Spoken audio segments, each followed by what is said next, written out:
अस्सलाम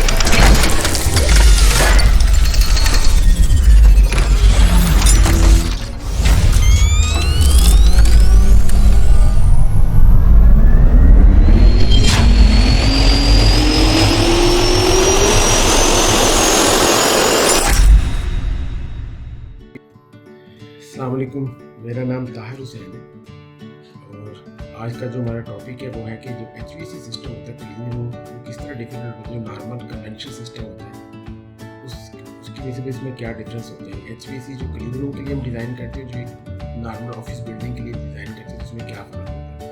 तो आज के हम वीडियो शुरू करते हैं।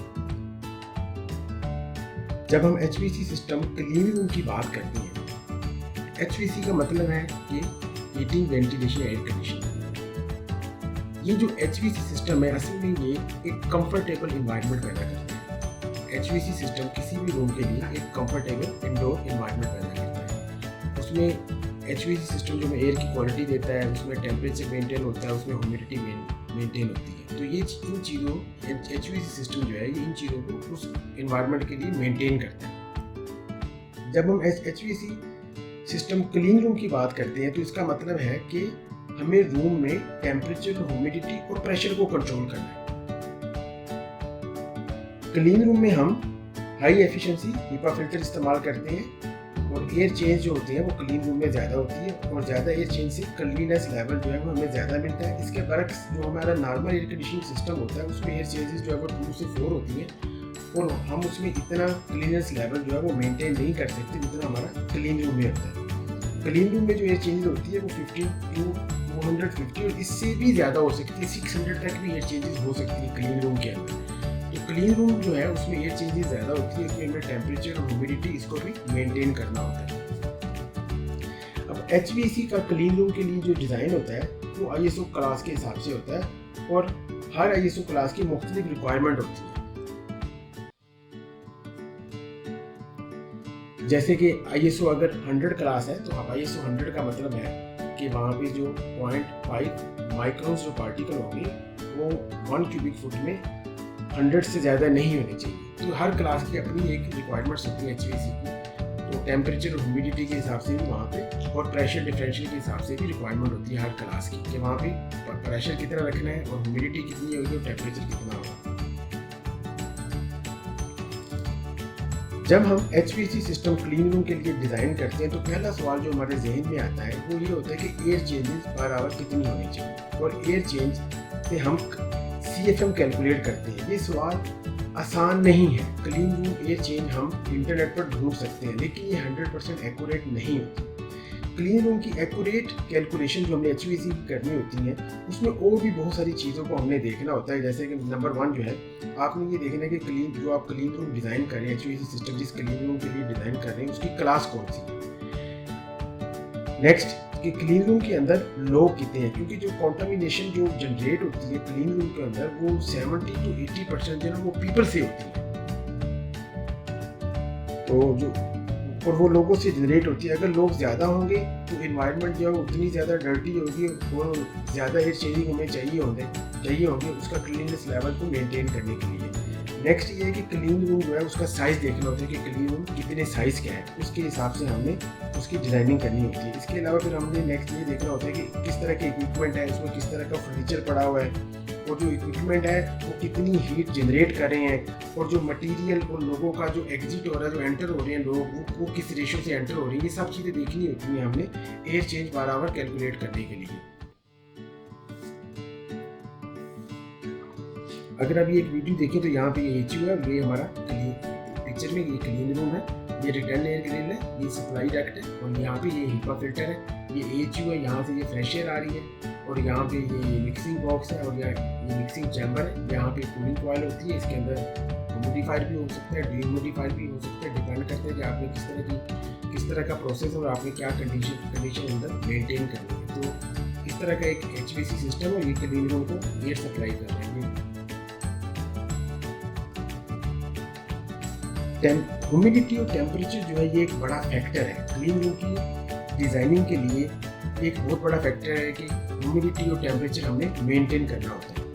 हीट जो हीट होती है वो लोगों और इक्विपमेंट दोनों से पैदा होती है और इस हीट को हमने एयर कंडीशनिंग के ज़रिए हम ठंडा किया जाता है। लिहाजा ये ज़रूरी है कि कितने लोग क्लीन रूम में काम कर रहे हैं और किस तरह का इक्विपमेंट है, वो कितने वॉट्स हीट पैदा कर रहे हैं, ये सब इंफॉर्मेशन का होना ज़रूरी है। इसके अलावा जो और ये भी हमने देखना होता है कि किस तरह का प्रोसेस हो रहा है क्लीन रूम के अंदर, क्योंकि क्लीन रूम बाद जो टेम्परेचर और ह्यूमिडिटी होते हैं वो प्रोसेस के हिसाब से बहुत क्रूशियल हो जाते हैं, बहुत अहम हो जाते हैं। वहाँ पे कंट्रोल करना वो डिपेंड करता है कि किस तरह का प्रोसेस हो रहा है।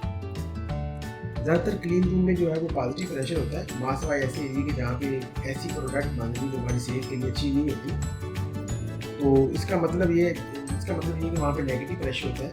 जैसे लैब्स वगैरह होती है तो क्लीन रूम में उसमें पॉजिटिव प्रेशर होता है, और हम जो पॉजिटिव प्रेशर है वो HVAC सिस्टम के जरिए क्लीन रूम में पैदा करते हैं, वहाँ पे मेंटेन करते हैं, ताकि कि सराउंडिंग से कोई भी डस्ट पार्टिकल या कॉन्टामिनेशन जो है वो क्लीन रूम में दाखिल ना हो सके। अब ये कुछ सोर्सेज बताए हुए हैं कि जो कंटामिनेशन है ये जो किन सोर्सेज से किस परसेंटेज के हिसाब से आती है। जो कंटामिनेशन जो सबसे ज़्यादा आती है वो पीपल से आती है। 75% जो है वो लोगों से जनरेट होती है जो कंटामिनेशन होती है, और जो वेंटिलेशन हमारी होती है उससे 15% है। रूम जो स्ट्रक्चर है उसकी वॉल्स किस तरह की हैं और उसकी सीलिंग अच्छी तरह सील है या नहीं है, तो उनसे 5% होती है। उसके अलावा फिर इक्विपमेंट जो है, ड्रेस कोड आप किस तरह का पहना, पर्सनल हाइजीन कितने हैं, गोइनिंग जो है वो किस तरह फॉलो की जा रही है, एंट्रेंस और एग्जिट जो हो रहा है मटीरियल लोगों का वो 5% होती है। इसके अलावा क्लीन रूम के अंदर जो फ्यूम हुड या बायो सेफ्टी कैबिनेट होती है उसको भी हमने HVAC सिस्टम में जो है उसका भी ख्याल रखना होता है कि वहाँ पे कितनी एयर जो है वो एग्जॉस्ट हो रही है, ताकि हमने जो प्रेशर मेंटेन करना होता है उसके हिसाब से भी ये चीज़ें भी बहुत ज़रूरी होती हैं। या बायो सेफ्टी कैबिनेट देख सकते हैं कि किस तरीके से यहाँ पे एग्जॉस्ट हो रहा है। ये बायो सेफ्टी कैबिनेट की पिक्चर है।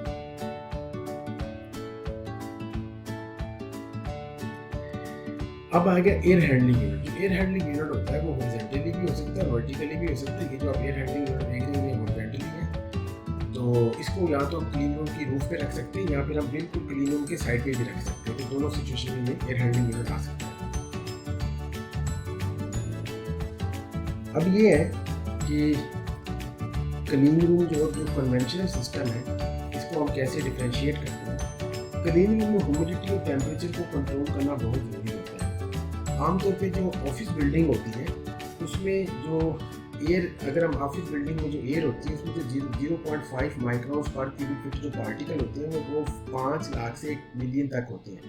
इसके बरक्स जो हमारी क्लास क्लीन रूम की क्लास 100 है, इसमें जो 0.5 माइक्रोन्स पर क्यूबिक फुट होते हैं वो 100 होने चाहिए। इसी तरह जो हमारी क्लास क्लीन रूम के लिए 1000 है और 10,000 है, उसमें जो 0.5 माइक्रोन्स जो पार्टिकल है 1000 के लिए 1000 और 10,000 के लिए 10,000 होने चाहिए पर क्यूबिक फुट। अब कंफर्ट एसी के लिए जो हमारा जो आम जो नॉर्मल एसी होता है, अगर वैसे भी हम एयर कंडीशन जो कंफर्टेबल जो एयर कंडीशन सिस्टम होता है उसके लिए हमें 2 से 10 जो है ना वो एयर चेंज चाहिए होता है। लेकिन क्लीन रूम में जो है ये 20 से 60 एयर चाहिए और 600 तक भी पहुंच सकती है। जितनी ज़्यादा एयर चेंजिंग होती है उतनी ज़्यादा जो है वो क्लीननेस लेवल जो है अच्छा होता है। सेकंड ये है कि हमें हाई एफिशिएंसी जो वो HEPA फिल्टर इस्तेमाल करनी होती है, जिनकी एफिशिएंट जो है 0.3 माइक्रोन्स तक वो 99.97% वो 0.3 माइक्रोन्स को रोकते हैं। तो HEPA फिल्टर जो है वो क्लीन रूम के लिए बहुत ज़रूरी है और उससे हमारा क्लीननेस लेवल जो वो मेंटेन होता है। उसके बाद है नंबर 3 के रूम प्रेशराइजेशन। जो क्लीन रूम होते हैं उसमें जो है 0.05 इंच वाटर गेज जो है वो पॉजिटिव प्रेशर रखा जाता है एज कम्पेयर टू सराउंडिंग, जो आपकी सराउंडिंग होती है उसके हिसाब से, ताकि सराउंडिंग से कोई भी चीज़ जो है वो आपके क्लीन रूम में एंटर ना हो। लेकिन हम कैसे रखते हैं, इसमें हम एयर सप्लाई ज़्यादा करते हैं और जो आपका एग्जॉस्ट सिस्टम होता है उसको हम कम रखते हैं। अगर आप ये देखें पिक्चर तो आप ये देखें कि जो ये कंपैरिजन है क्लीन रूम HVAC और नॉर्मल HVAC के दौरान कि जो एयर सप्लाई होती है क्लीन रूम के अंदर वो 50 to 100 air change per hour होती है। इससे बढ़ भी सकती है, अप टू 600 भी जा सकती है। लेकिन जो नॉर्मल HVAC सिस्टम होता है उसमें 2 to 10 एयर चेंज होती है। क्लीन रूम के अंदर हाई एफिशिएंसी HEPA फिल्टर 99.97% इस्तेमाल होते हैं। इसके बरक्स जो नॉर्मल HVAC सिस्टम होता है उसमें लो एफिशिएंसी फिल्टर जैसे एल्यूमिनियम वॉशेबल फिल्टर वगैरह इस्तेमाल होते हैं। जो एयर फ्लो पैटर्न होता है क्लीन रूम के अंदर वो लैमिनर एयर फ्लो पैटर्न होता है, जबकि जब नॉर्मल एयर कंडीशनिंग होता है उसमें ये ज़रूरी नहीं है। इसके अलावा जो रूम प्रेशराइजेशन है, रूम जो है वो क्लीन रूम में जो है प्रेशर राइज किया जाता है एज कम्पेयर टू सराउंडिंग, आपकी सराउंडिंग की नस्बत प्रेशर ज़्यादा रखा जाता है, जबकि जब नॉर्मल एचवीएसी सिस्टम है उसमें ये ज़रूरी नहीं होता। तो ये आज की वीडियो थी, उम्मीद है कि आपको पसंद आई होगी। Thank you very much.